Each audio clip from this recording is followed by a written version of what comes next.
Hello friends, हमने अपने पिछले वीडियो में देखा था कि हम किस तरीके से वेरिएबल्स को डिक्लेयर कर सकते हैं, किस किस तरीके के वेरिएबल्स को डिक्लेयर कर सकते हैं और हम उनमें वैल्यूज को किस तरीके से इनिशियलाइज कर सकते हैं उनके अंदर।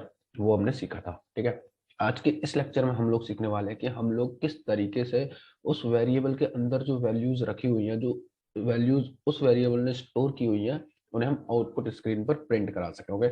तो मैं यहाँ पर कमेंट में लिख देता हूँ कि आज का हमारा टॉपिक है कन्वर्जन स्पेसिफायर। ओके, ठीक। कन्वर्जन स्पेसिफायर्स होते क्या है? जिस तरीके से हमें वेरिएबल्स के अंदर वैल्यूज को पुट कराने के लिए दो चीजों की रिक्वायरमेंट होती थी। पहली कि उस वेरिएबल के पास एक तो फिक्स अमाउंट, यानी कि जितने अमाउंट ऑफ मेमोरी हमारी डेटा को जरूरत है उतनी मेमोरी उस वेरिएबल के पास हो, और दूसरा जिस तरीके का हमारा डेटा है उसी तरीके का डेटा वो वेरिएबल स्टोर करने की क्षमता रखता हो। ओके, और ये हमें कौन बताता था? ये बताता था हमें वेरिएबल का डेटा टाइप। जैसे कि नंबर यहाँ पर एक वेरिएबल और उसका डेटा टाइप क्या है? Integer, int. तो इससे हमें क्या पता चल रहा है कि पहली हमें 4 बाइट असाइन हुई होंगी और दूसरा कि हम इसके अंदर इंटीजर टाइप की वैल्यूज को पुट कर सकेंगे। ओके। सिमिलरली आउटपुट स्क्रीन पर आउटपुट को प्रिंट कराने के लिए हमें कुछ स्पेस की जरूरत होती है, विड्थ की जरूरत होती है, और वो हमें कौन बताएगा? वो हमें बताएगा conversion specifier. Okay. Conversion specifier जो होते हैं वो जनरली सी लैंग्वेज के अंदर परसेंटाइल और किसी करेक्टर से स्टार्ट होते हैं। ओके। फॉर एग्जाम्पल अगर हम इंटीजर के लिए बात करें तो इंटीजर के लिए किस तरीके का कन्वर्जन स्पेसिफायर होगा? परसेंटाइल डी या फिर परसेंटाइल आई। आप दोनों में से किसी को भी यूज कर सकते हैं, कोई भी फर्क नहीं पड़ेगा आप लोगों को। फ्लोट टाइप के वेरिएबल्स के लिए percentile F and character type के वेरिएबल्स के लिए परसेंटाइल सी का यूज किया जाता है। ओके।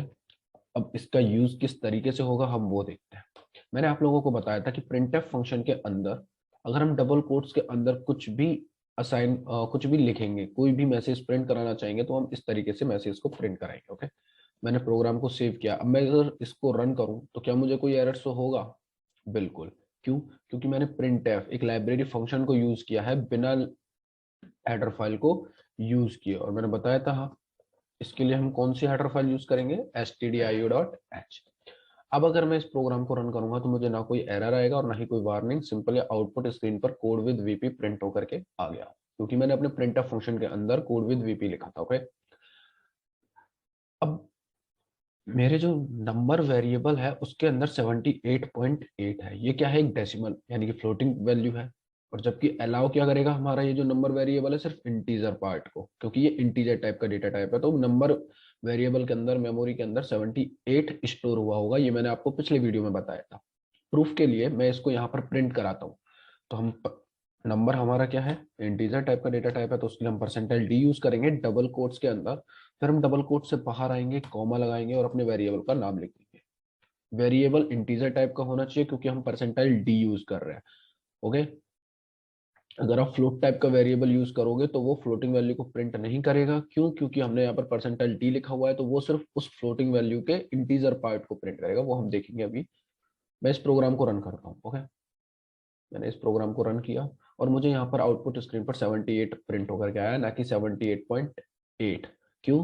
क्योंकि मैंने यहाँ पर परसेंटाइल डी लिखा था और ये सिर्फ इंटीजर विड्थ ही अलाउ करेगा, यानी कि जितने हमारी जो डेटा में इंटीजर पार्ट है उसकी विड्थ कितनी है? 2। तो इसने हमें आउटपुट स्क्रीन पर सिर्फ 2 विड्थ प्रोवाइड कराई, जिसके अंदर हम सिर्फ 78 प्रिंट करा सके। ओके।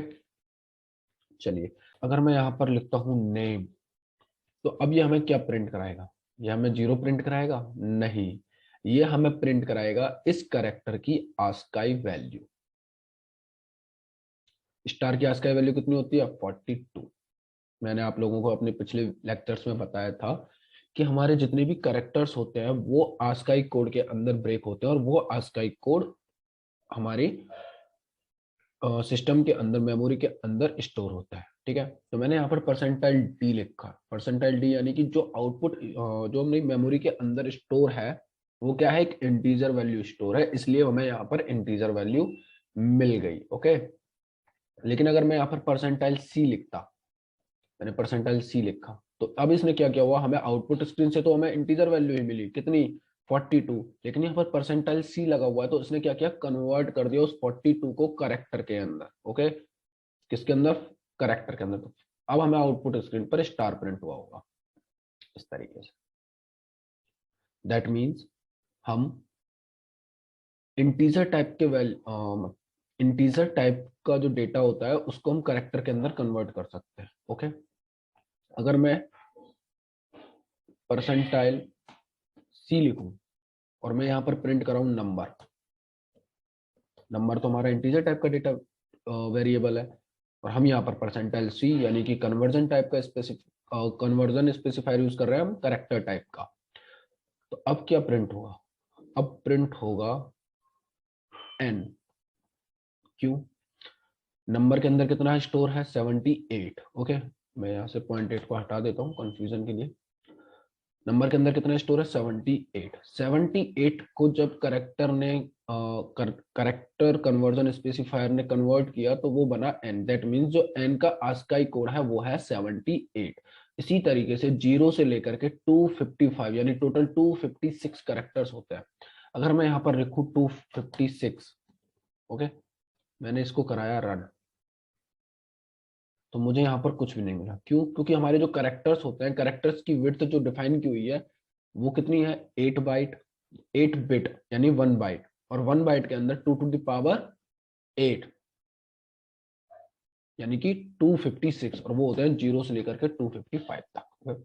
अब अगर इसको मैं रन करूंगा तो मुझे कुछ ना कुछ यहाँ पर प्रिंट होकर के आएगा। 255 पे कुछ भी प्रिंट होकर के नहीं आया। 254 पर देखते हैं, हो सकता है 255 का ये मेरे को यहाँ पर मिल गया एक स्क्वायर टाइप का बॉक्स। ओके, इसी तरीके से मैं यहाँ पर प्रिंट करा के देखता हूँ 22। मैंने प्रोग्राम को सेव किया, कंपाइल एंड रन। 22 किसका स्काई कोड होता है, ये कुछ इस तरीके से डैश टाइप का आया है।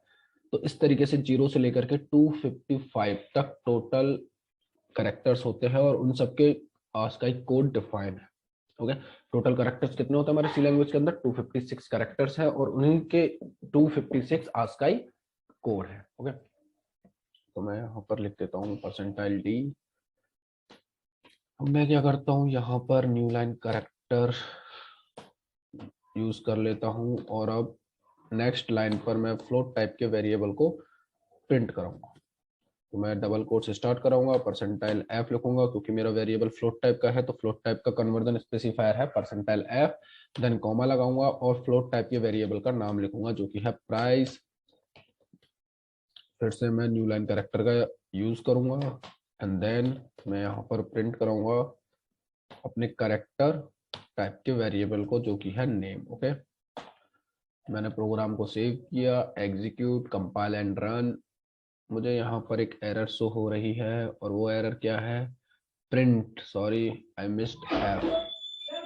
अब अगर मैं इसको कंपाइल एंड रन करता हूँ तो मुझे आउटपुट स्क्रीन पर इन तीनों वेरिएबल्स की जो वैल्यूज हैं वो प्रिंट होकर के आएंगे। मेरे इंटीजर टाइप का जो वेरिएबल था उसके अंदर 22 स्टोर था, करेक्टर टाइप के वेरिएबल के अंदर स्टार स्टोर था, और फ्लोटिंग टाइप के वेरिएबल के अंदर मैंने 120.56 स्टोर किया था। लेकिन यहाँ पर मुझे कुछ इस तरीके से आउटपुट आया, वो देखते हैं क्या होता है।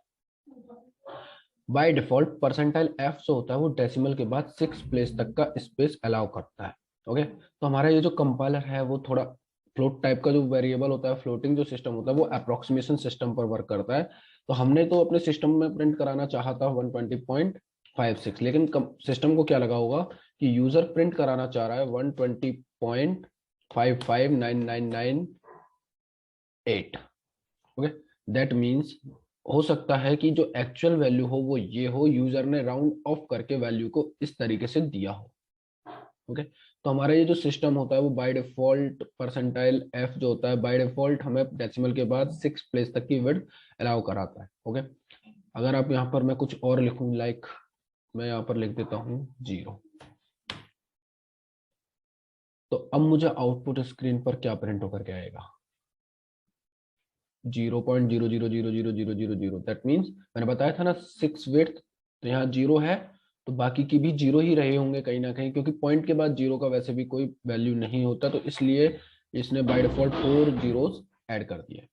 ओके, तो उम्मीद है आपको कन्वर्जन स्पेसिफायर्स क्या होते हैं ये समझ में आया होगा, और आने वाले चैप्टर्स में हम इनको और देखेंगे कि और कौन कौन से कन्वर्जन स्पेसिफायर्स होते हैं printf फंक्शन के लिए कौन कौन से कन्वर्जन स्पेसिफायर्स होते हैं, scanf फंक्शन के लिए कौन कौन से कन्वर्जन स्पेसिफायर्स होते हैं, जब वो हम तब पढ़ेंगे जब हम डेटा टाइप्स को और ज्यादा डीप में जाएंगे, जो कि हमारे शॉर्ट इंट क्या होता है, हमारा डबल क्या होता है, हमारा लॉन्ग इंट क्या होता है। हम ये सारी चीजें पढ़ेंगे तब हम देखेंगे कि इन सब के लिए कौन कौन से कन्वर्जन स्पेसिफायर बने हुए हैं। ओके, अभी के लिए सिर्फ इतना ही।